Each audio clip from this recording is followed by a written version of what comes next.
Oh man, I love this album. It keeps doing the most random stuff.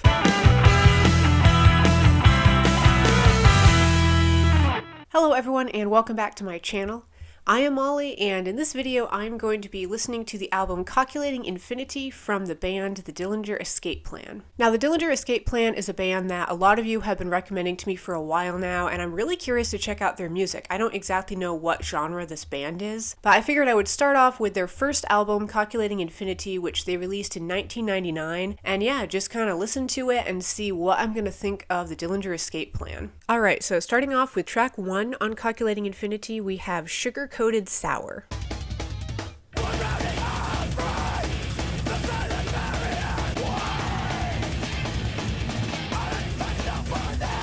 Right off the bat with this track, I'm picking up on a very metal, metallic sound. There's kind of like a coldness, like an industrial tone to this one.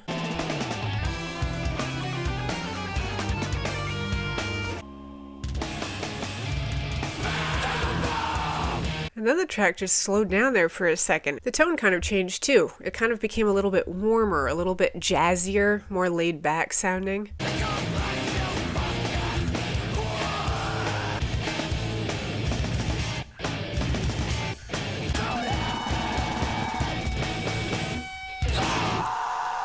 Track 1, Sugar Coated Sour. That one just like hammered you over the head with this really, like I said, kind of industrial sound. I really liked all of the energy that one brought, but they were kind of bringing like a little bit of a jazziness, like a fluidity to it too. It wasn't like just constantly hammering you over the head with this intensity. They kind of drew the sound in a little bit and slowed it down at points, and I really enjoyed how they did that on that track. That was cool. Moving on to track 2, we have 43% Burnt.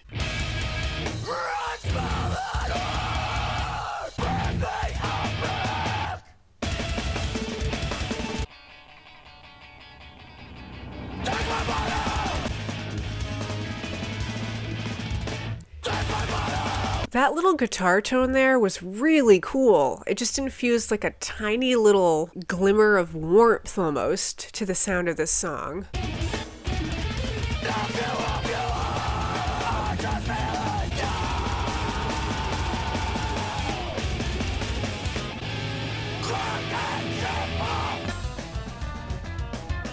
I love how they're doing this. It's kind of needed. It's like a little break from the intensity.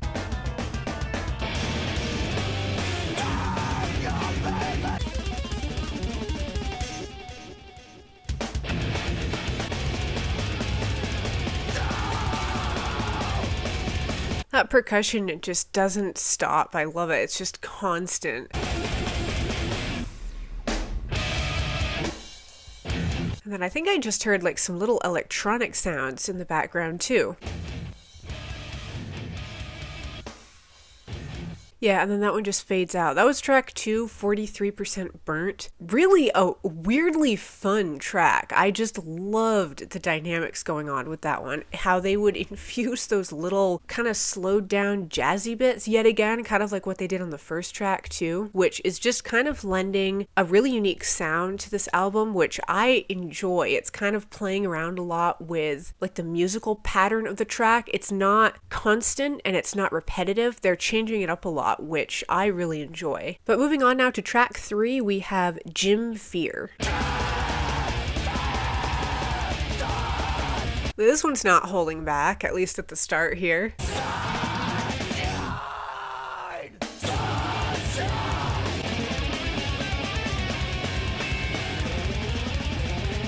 I love the guitars.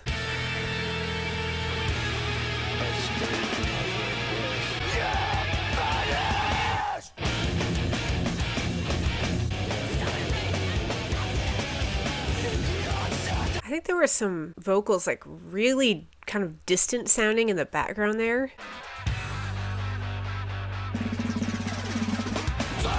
That percussion just there, it was almost like it started off a little bit in the background and then it became a little bit clearer.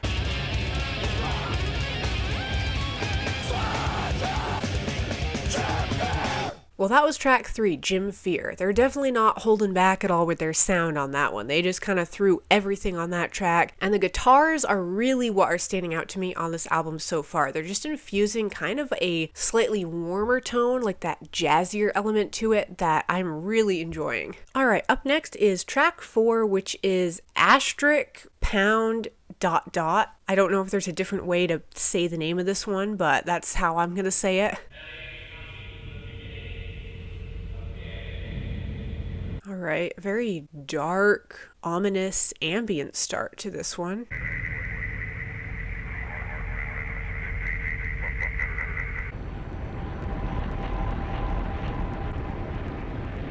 Yeah, there's something so unsettling about the sound of this one. Almost like it's taken from a horror movie or something.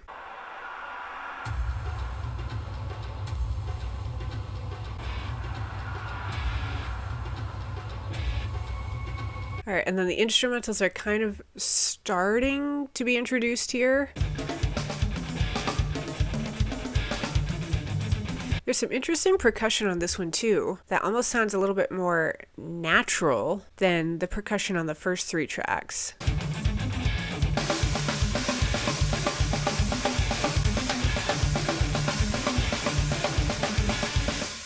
That was track 4, asterisk pound ... however you say it. Just a really haunting, chilling sound to it. And then how the percussion and the rest of the instrumentals built up there toward the end, I really loved. That was a cool one. I'll be honest, I wasn't expecting a track like that after the first 3 songs on Calculating Infinity. That one was a little bit surprising. Definitely brought a different tone to this album. But moving on now to track 5, we have Destro's Secret. And then this one's kind of taking us back now to the sound that the first 3 tracks had. Just more of that really driving intensity that just is so unrelenting.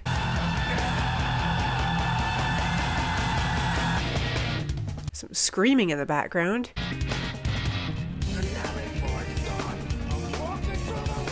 There's such a jazzy element to this album too. I love it. It's so unexpected.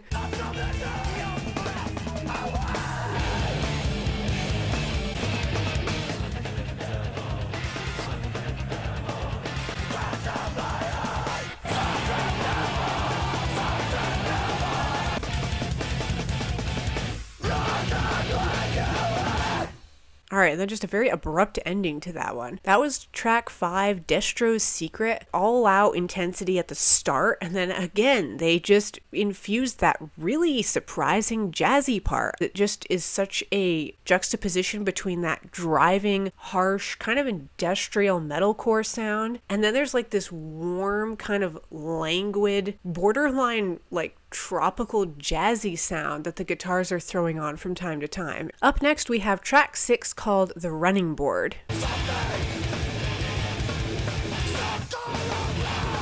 This one almost sounds like it started off where Destro's Secret ended. Kind of a similar sound to it.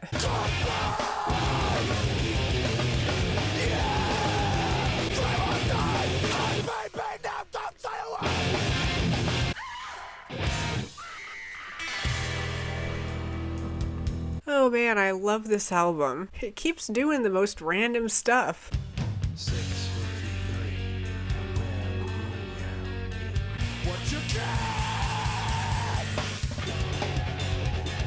I like that percussive element there. It kind of sounds like a chime or something that they're using.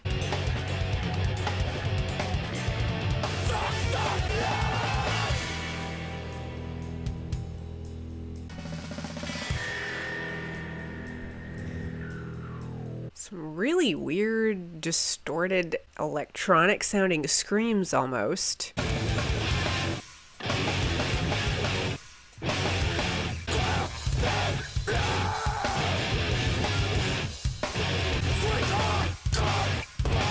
That was track 6, The Running Board. That one, they were again infusing kind of almost like a cinematic sounding element at points where it got really slowed down and more quiet with its sound on that one. There's like this restrained aspect to this album that is really cool. It's just playing off of the intensity really well. All right, up next is track 7 called Clip the Apex, Accept Instruction.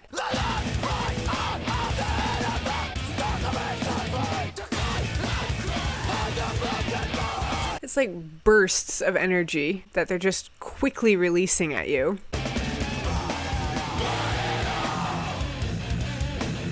There's definitely elements to the Dillinger Escape Plan that remind me a lot of Converge.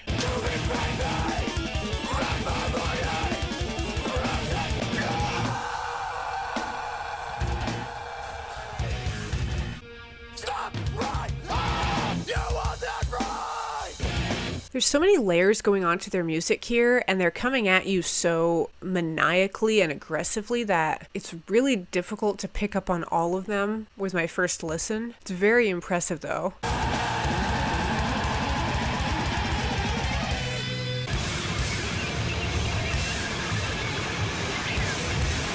And now there's just some really staticky distortion coming in.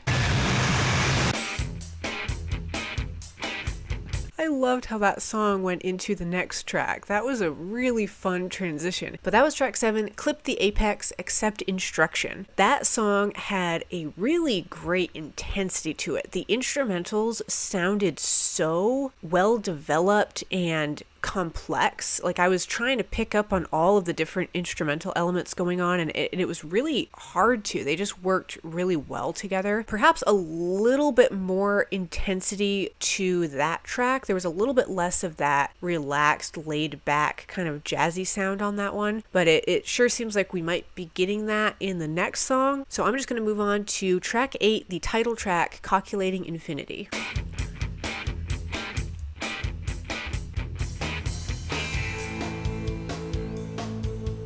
There's that warmth again that they keep infusing on this album. There's like a radiance to the sound of the instrumentals on this one.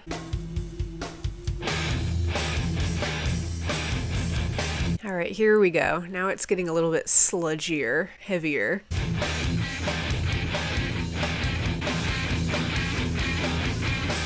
That was track 8, Calculating Infinity. Again, kind of an interlude-ish feeling to that one. Just no vocals or anything. A little bit more calm sounding, kind of like it slowly built up with its sound. But yeah, I really liked the warmer tone to that one at the start with the instrumentals. Just again, they're kind of infusing that at times on this album, which is kind of a refreshing little break at times from all of the intensity. But moving on to track 9, we have Fourth Grade Dropout.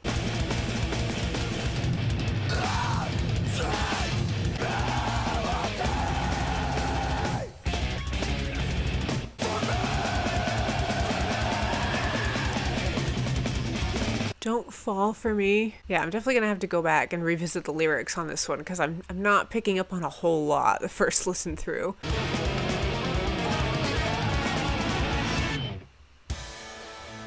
Here we go again. And then I think there's some more electronic stuff on this track too, like very faintly at times. That percussion has such a great, like hollow, kind of natural tone to it.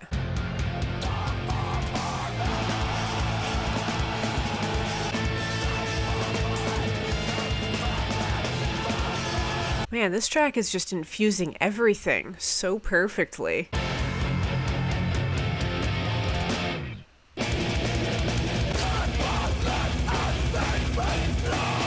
Track 9, Fourth Grade Dropout. Definitely, I think, one of my favorites on this album so far. The percussion was really what shone on that song to me. How it got really natural and it sounded like they were using a different type of drum on that quiet part. And then it just slowly built up. They added on all of those fantastic layers. And then his vocals came back in and it just kind of combined everything into a great ending to that track. All right, moving on to track 10, we have Weekend Sex Change.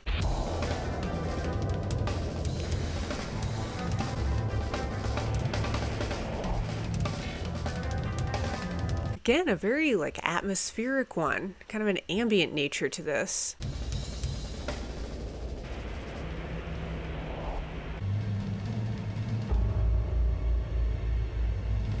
There's just such a haunting, ominous tone to this track.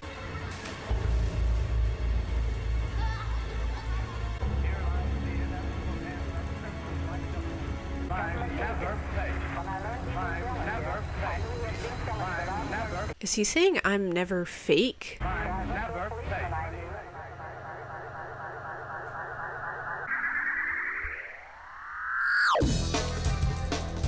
love that transition there. That was so cool.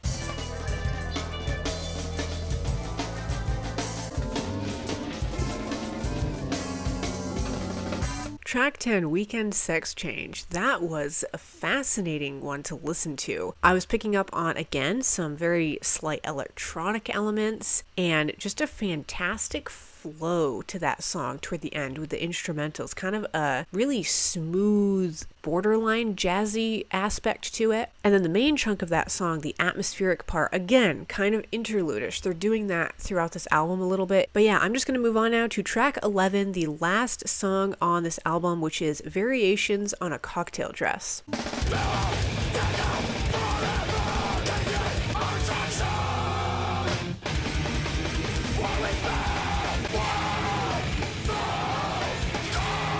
There's almost like this really grinding, metallic sounding intensity to this song.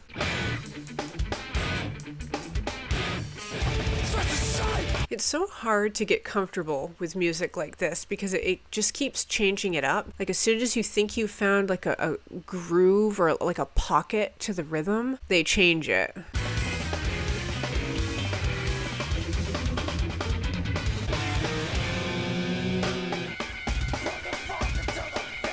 I love the tone of that guitar. It's almost electronic sounding.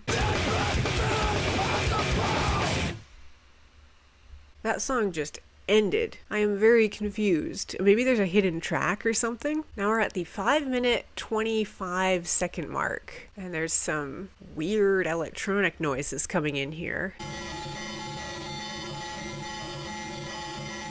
It's almost like just this steady electronic rhythm going back and forth.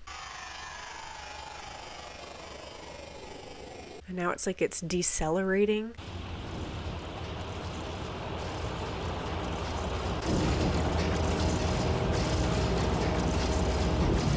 There's like a really dark, sludgy, industrial sound to the end of this one. Father, I was horrible, wasn't I? Was it a very bad dream? Now there's like an orchestral sound to this one. Oh, no. No, don't take me.